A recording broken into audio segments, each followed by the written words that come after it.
Hi friends, అందరికీ నమస్కారం. అందరూ ఎలా ఉన్నారు? ఇప్పుడు నేను చెప్పబోయే స్టోరీ చాలా ఇంట్రెస్టింగ్గా ఉంటుంది. అందరూ తప్పక వినండి. ఇక కథలోకి వెళ్ళిపోదాం. ఓ ప్రముఖ కవయిత్రి రచన ప్రకారం ప్రతి మనిషిలోనూ తనకు తెలియని ఇంకొక మనిషి ఉంటాడు. మీరు ఎవరిని చూడాలనుకుంటున్నారో మీరు వారిని చాలాసార్లు చూడవచ్చు. ఈ సామెత మన చుట్టూ ఉన్న ప్రపంచంలో ఖచ్చితంగా సరిపోతుంది. నేటి యుగంలో ప్రతి వ్యక్తి ముఖంపై అనేక తెరలు ఉన్నాయి. అవి మొదటి సమావేశంలో ఎప్పుడూ బయటపడవు.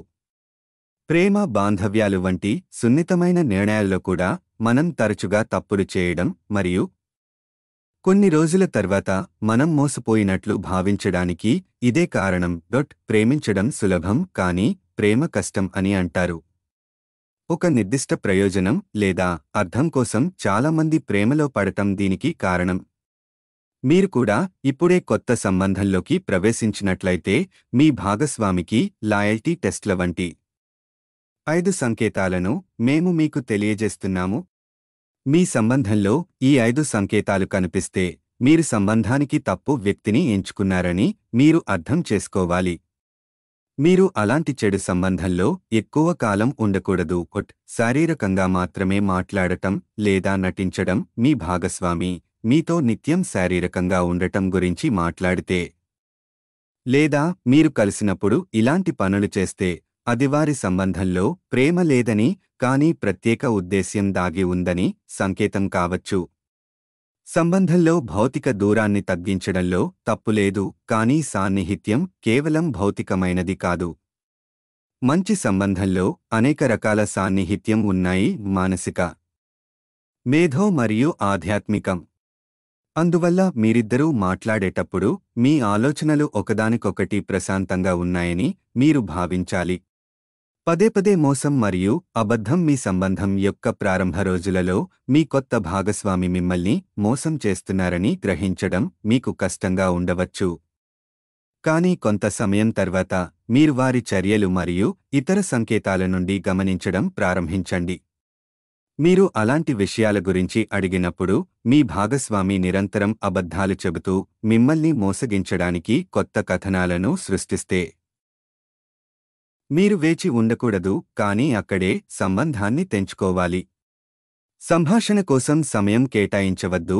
ఏదైనా సంబంధంలో అత్యంత ముఖ్యమైన విషయం కమ్యూనికేషన్ లేకుండా మీరు ఒకరినొకరు సరిగ్గా తెలుసుకోలేరు లేదా భక్తి భావంతో మరొకరిని ప్రేమించలేరు.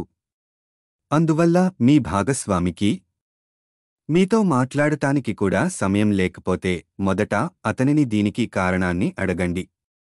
వారు తమ పనిలో బిజీగా ఉంటే మీరు వారికి సమయం ఇవ్వవచ్చు. కానీ వారు సంతృప్తికరంగా స్పందించకపోతే మీరు సంబంధాన్ని కొనసాగించడాన్ని పరిగణించాలి.